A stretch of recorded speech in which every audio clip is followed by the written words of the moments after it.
परमहंस गीता द्वितीय अध्याय। राजा रहुगण को भरतजी का उपदेश। जड़ भरत ने कहा, राजन, तुम अज्ञानी होने पर भी पंडितों के समान ऊपर ऊपर की तर्क वितर्क युक्त बात कह रहे हो, इसीलिए श्रेष्ठ ज्ञानियों में तुम्हारी गणना नहीं हो सकती। तत्वज्ञानी पुरुष इस अविचार सिद्ध स्वामी सेवक आदि व्यवहार को तत्व विचार के समय सत्य रूप से स्वीकार नहीं करते।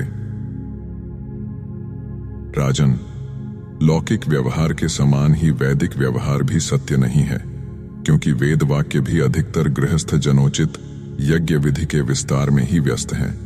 राग द्वेषादि दोषों से रहित विशुद्ध तत्व ज्ञान की पूरी अभिव्यक्ति प्रायः उनमें भी नहीं हुई है।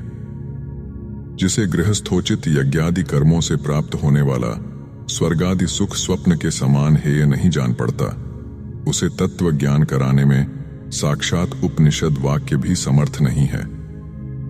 जब तक मनुष्य का मन सत्व, रज अथवा तमोगुण के वशीभूत रहता है, तब तक वह बिना किसी अंकुश के उसकी ज्ञानेंद्रिय और कर्मेंद्रियों से शुभाशुभ कर्म कराता रहता है।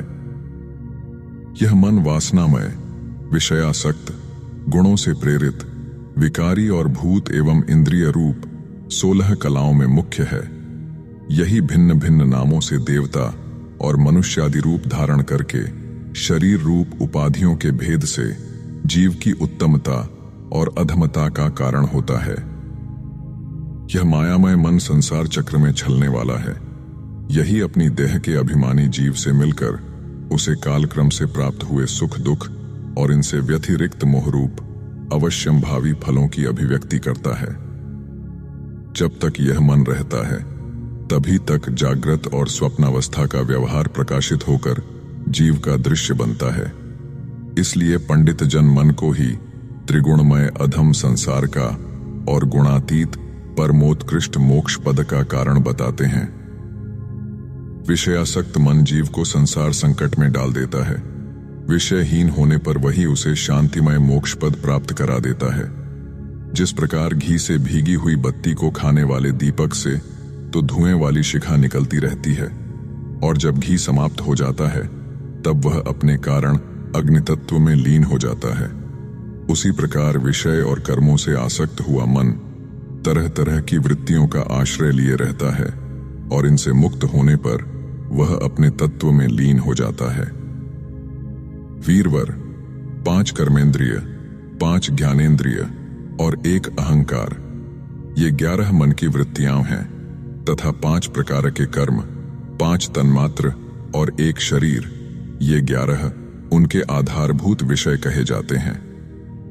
गंध, रूप, स्पर्श, रस और शब्द, ये 5 ज्ञानेंद्रियों के विषय हैं। मलत्याग, संभोग, गमन, भाषण और लेना देना आदि व्यापार, ये 5 कर्मेंद्रियों के विषय हैं, तथा शरीर को यह मेरा है इस प्रकार स्वीकार करना अहंकार का विषय है। कुछ लोग अहंकार को मन की 12वीं वृत्ति और उसके आश्रय शरीर को 12वां विषय मानते हैं।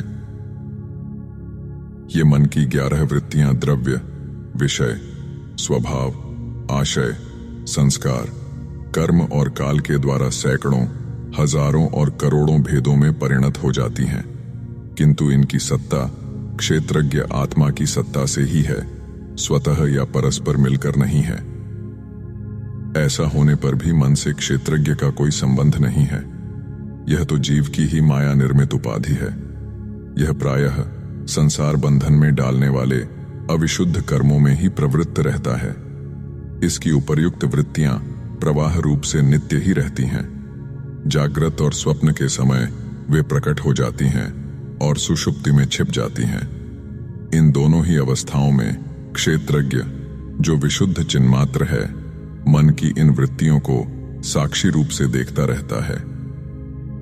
यह क्षेत्रज्ञ परमात्मा सर्वव्यापक, जगत का अधिकारण, परिपूर्ण, अपरोक्ष, स्वयं प्रकाश, अजन्मा, ब्रह्मादि का भी नियंता और अपने अधीन रहने वाली माया के द्वारा सबके अंतःकरणों में रहकर जीवों को प्रेरित करने वाला समस्त भूतों का आश्रय रूप भगवान वासुदेव है। जिस प्रकार वायु संपूर्ण स्थावर जंगम प्राणियों में प्राण रूप से प्रविष्ट होकर उन्हें प्रेरित करती है, उसी प्रकार वह परमेश्वर भगवान वासुदेव सर्वसाक्षी आत्मस्वरूप से इस संपूर्ण प्रपंच में ओतप्रोत है। राजन, जब तक मनुष्य ज्ञानोदय के द्वारा इस माया का तिरस्कार कर, सबकी आसक्ति छोड़कर तथा काम क्रोध आदि 6 शत्रुओं को जीतकर आत्म तत्व को नहीं जान लेता, और जब तक वह आत्मा के उपाधि रूप मन को संसार दुख का क्षेत्र नहीं समझता, तब तक वह इस लोक में यूं ही भटकता रहता है, क्योंकि यह चित्त उसके शोक, मोह, रोग, राग, लोभ और वैर आदि के संस्कार तथा ममता की वृद्धि करता रहता है। यह मन ही तुम्हारा बड़ा बलवान शत्रु है। तुम्हारे उपेक्षा करने से इसकी शक्ति और भी बढ़ गई है। यह यद्यपि स्वयं तो सर्वथा मिथ्या है, तथापि इसने तुम्हारे आत्मस्वरूप को आच्छादित कर रखा है।